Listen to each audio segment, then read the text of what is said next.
Good morning. This is Kenneth with the Advancing Equity Coalition, here with the fabulous Paula Cole today. I'm the Executive Director of Educators for Excellence here in Minnesota, a former MPS teacher and a former math coach in Minneapolis Public Schools. Paula, how are you doing today? Doing well. Happy to chat with you. Yeah, thanks so much for doing this. We're really excited again to be going through this series of videos to talk about some of the key priorities in this Minneapolis school board election. And today we're excited to talk about academics, one of the most, if not the most important topic in this race. And I'm just really excited to learn from you with your wealth of experience, not only as a former MPS teacher and coach, but then also as the current vice chair of the Richfield School Board.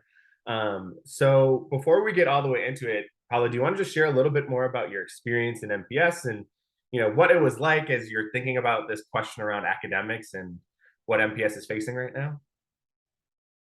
Sure, thank you. So I spent 7 years at MPS. 6 of those years I was at Emerson Spanish Immersion, where I taught 3 different grade levels. First, second, and fifth grade. I was a math coach at Fowle, former performing arts magnet school. And what I remember is a very wonderful community of colleagues and administrators during my time there, and really enjoying how engaged the parents were at the schools and their participation, and really everyone truly caring about excellence and doing their best and going above and beyond. Yeah, thank you for sharing that. Yeah, I think it's just important to ground us in the idea that like so many people care about what's going on in Minneapolis public schools, and this race is just one marker of that. And we are excited to help people be knowledgeable as they go and vote this election in this November. Um, yeah, let's talk about it. Like this election is super important. The school board has a very big role in talking about academics, thinking about academics, setting the direction for academics in Minneapolis public schools. So, but I don't think people actually know to what extent the school board can actually do anything about academics. So, as in your role as a school board member, I'd love to just have you share a little bit about like what is the role of a school board member when it comes to academics. Thank you. Yes, so I've been at the Richfield School Board for 6.5 years now. And when I started in Richfield, the achievement gap among demographics was pretty much there, very similar to a lot of places. Minnesota, as you know, has basically the worst outcomes for BIPOC and indigenous students in the country, which is a surprise to many who I used to see Minnesota being ranked at the very high number of the list of rankings in high school graduation. So the most important job for a school board is really to set a vision for equity, for achievement, for excellence, hire the superintendent who's going to take care of all of the administrative and like actually executing on their vision. So school boards are a lot about, it's really a government. It's a publicly elected government that is truly overseen. So they're not really, school boards are not an executive power, but what they are really that government. So think about the governor. And then making sure that school board members are always setting like very specific goals for the superintendent for growth. I remember in Richfield, we used to set goals for the superintendent in growth, like into the 2 to 3% growth. And by 2020, we graduated that 2020 class without an achievement gap. And we did the same thing last year.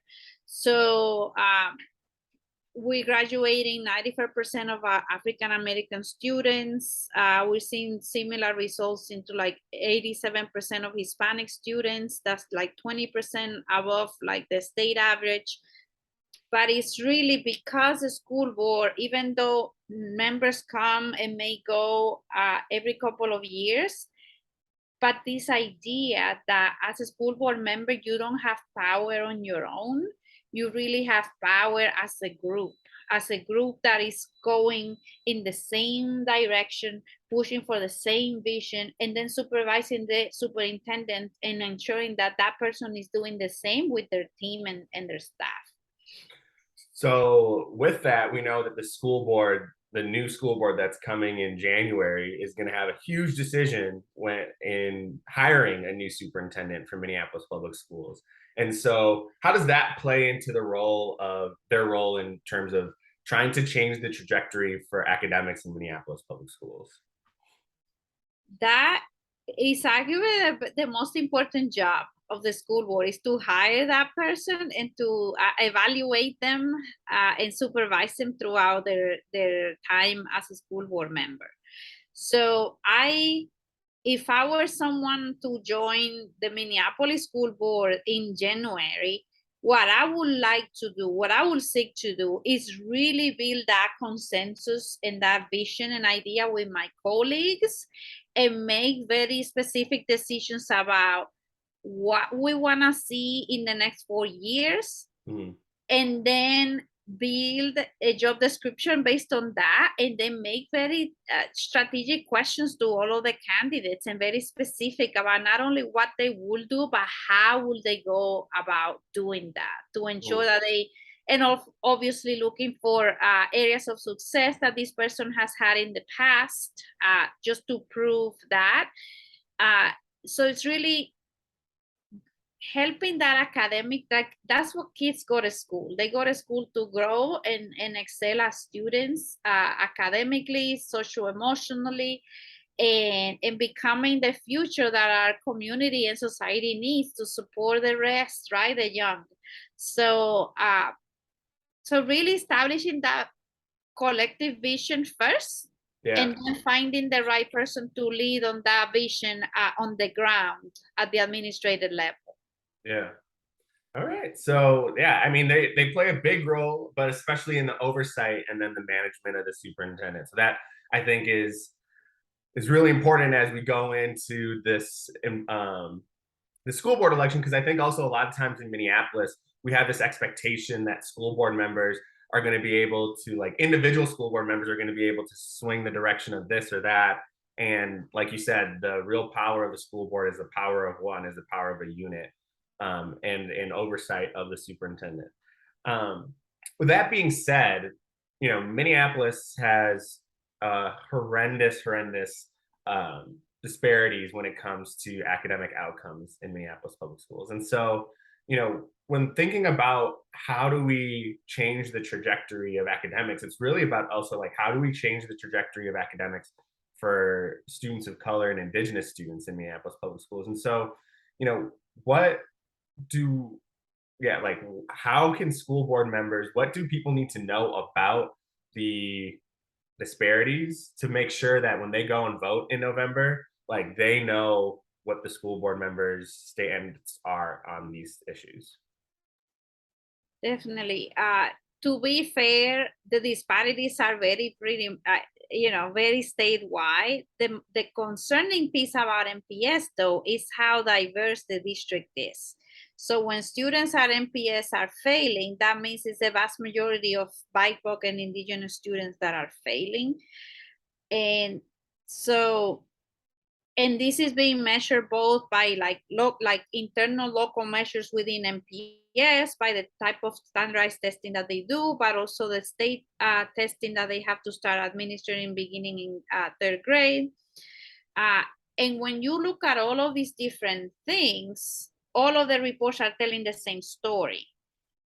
And obviously, and we do have to acknowledge that, COVID did result in, just exacerbated those things, but they're not new. They have been there for a while.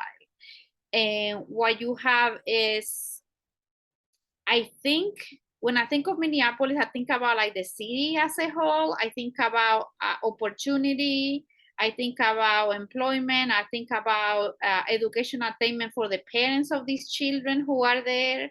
I think about how we need to become better advocates for our youth, whether we have kids in the district or not, if for people who live in the city of Minneapolis. And so it's really a matter that to get out of this, we need to really go the extra mile throughout every single day of school so that the kids not only grow and an academic year, but that they actually grow a little bit more so that they can eventually get caught up. Like, there is an achievement gap by the first day of kindergarten because of how inequitable exposure and access to high quality childcare is, especially for people of low socioeconomic status, who are a lot of our communities of color, of course. And so there is this big push, or like being very specific about how much success, how much growth should we see year after year, semester after semester. Like, not waiting till June to figure this thing out. How do we hold the superintendent, as school board members, the superintendent accountable, and then individual, like associate superintendents, and then trickle down to school principals, and then later to teachers, to make sure that we all go, like, imagine this wave. For this to work, it's got to be a wave. It's got to be everybody pushing toward the same goal. And I think a big issue that I noticed for school board members in Minneapolis, since I was a teacher there, is that school board members have been very divided into what they would like to see. So when you think about it, a superintendents, unlike you and I, they don't have one supervisor or one manager. In Minneapolis, they have a lot. So try to listen to different people and try as an employee, trying to make happy different people who want different things. It just means that you're not moving you're not moving forward. You're just trying to stay afloat. And that is why ensuring that that school board is united with one goal and really holding hands or holding arms and pushing in the same direction is so important. And I think it's imperative that this direction, it is really to see academic success for the kids. And there are other things that school boards do. They have to be, financially responsible with all of their resources. They have to ensure that the budgets are being followed, but also best practices. But really the goal, like, what do we want to see? We want to see all children succeed. And we really want to ensure that all students have the same opportunities and to grow, regardless from their socioeconomic status or ethnicity. Yeah. I think what really stood out to me and what you shared is a couple of things. One, it's gonna need to be a united front around this. But also it's really going to need like a, almost like a tenacity of like, we need to not only make a year's worth of growth for every student in Minneapolis public schools, but we need to make more than a year's worth of growth.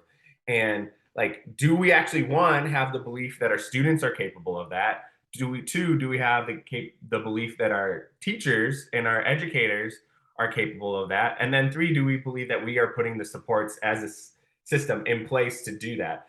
And then like, where is the accountability and the support coming from? And I think that is what I think will separate, and you'll need to hear from school board candidates around like, do they have that belief? Do they have that like tenacity to say like, that's what our expectation is? And then are they going to pull every resource together possible in order to make that happen? I think is an important point. And again, like, to be unified towards that, because, like you said, Paula, we have academic outcomes that, with the most recent release of the MCA data from last year, the standardized testing data from last year, we saw proficiency rates like very, very low across the district. And we can have a whole conversation about proficiency rates, but we know that Black, Brown, and Indigenous students are at 10%. 10% of Black, Brown, and Indigenous students are reading at grade level, and 20% are doing, or sorry, 10% are doing math at grade level, and 20% are reading at grade level, right? And like, as a city, as a society, like that isn't tenable for us. And then when you look at the schools, right, and like what's the school's role in that, we see what the growth data was this past year, and again, 83% of Black students not doing math at standard or their achievement level decreasing. Like that is a huge, huge issue that this school board is going to have tenacity around saying like this is our rigid expectation that we want to see more than a year's worth of growth because our students and our city cannot afford anything less. And so with that, I don't know, any final It's an thoughts? economic decision. Like, yes, we Yeah, care about kids and we love children, but we also need to think about the future of our society and the community. We cannot succeed as a society if our youth is not growing up to be ready to take care of that and lead those changes. yeah, And uh, I appreciate that you brought on something about high expectations, because yes, we have to believe we can't be giving up on kids whether they're like 3 and 4 years behind academic. We can't give up on them, because if we have to set really high bars of expectation, and then the kids will meet it. uh, I sometimes equate, maybe not equate, is equate not the word, but like as an educator, like following up on your students progress is very similar to, like, a person balancing their budget at the end of the month. Is someone who has, like, personal goals for like wellness and well-being, like how am I doing. It's constant assessment and evaluation. When I was a teacher, I had goals of 1.5 years growth in reading and math for all of my students. So uh, when we used to measure reading based on like what level of reading you are, and the expectation for someone who enters at that grade level, there's like ways of saying, okay, by the end of the year they should be here, but then you have to set it up a little higher than that. And there were kids who will surpass that. um, and I saw growth in like 1 and 3/4 years. I saw growth of 2 years, and I was able to do that not because I'm superhuman or super teacher, but Minneapolis used to provide more resources. Like I remember as a teacher, I used to have um, like more interventionists, reading specialists who will come and push in and support. Class size is obviously very important because you need to be able to differentiate instruction, and you do that like 6 kids at a time, and then you need to, like, what are the remaining of the kids going to be doing. So that investment into the like high expectations, but also supporting teachers with the resources that they have, uh, things to really help the kids, where it's like, audiobooks so that they can, gain some fluency, more ways of doing hands-on activities for math and science, so that kids are not bored, honestly, and they get, don't get in trouble as much. We still are suspending kids of color at higher rates than white kids. We need to work on our cultural awareness. We need to rethink what a classroom with kids who are learning looks like and sounds like. It's not just rows of kids sitting quietly, hands to themselves, eyes down. So there's a lot of rethinking, but the good thing is that it is possible, and it just really requires the school board to set that vision and then put this to the superintendent. This is the work ahead, and tell us what you need, whether it's a budget allocation, whether it's a referendum, whether it's like advocacy at the state level for more funding, so that then that working collaboration can really happen. yeah, yeah. Well, Paula, I just want to say thank you so much for your time and sharing your wisdom as people are going to starting to think about early voting soon and going to the polls. So thank you for helping us to make sense of this super important conversation that can sometimes feel like I don't know enough, I need to stay away. Like we all actually need to dive in, based on where our students are at right now. So thank you so much for helping us just get a little bit closer to understanding this. And, for everybody listening, check out all of our other videos. Again, our key priorities for you to be thinking about in this election are academics, multilingual learners, special education, teachers of color, student well-being, and financial management. So make sure you check out all of our resources that we're putting out. Make sure you ask candidates about all of these topics, including academics, and make sure before you go vote, you know exactly where the candidates stand. So thank you so much for listening, and thank you so much for your time, Paula. Thank you. And remember, everyone, school boards are powerful. Sometimes we don't go vote for school board members. So sometimes we think a lot more about the mayor and the city council, and it's all important. But consider this, like pretty much everyone is, all children have to go through that system, and school board members are very important, and choosing them wisely is just imperative for the success of our youth. So yeah, keep learning Awesome. and Thank you vote. so much. Go vote. All Go right. vote. Talk Thank to you you. later. Bye. Bye. Bye.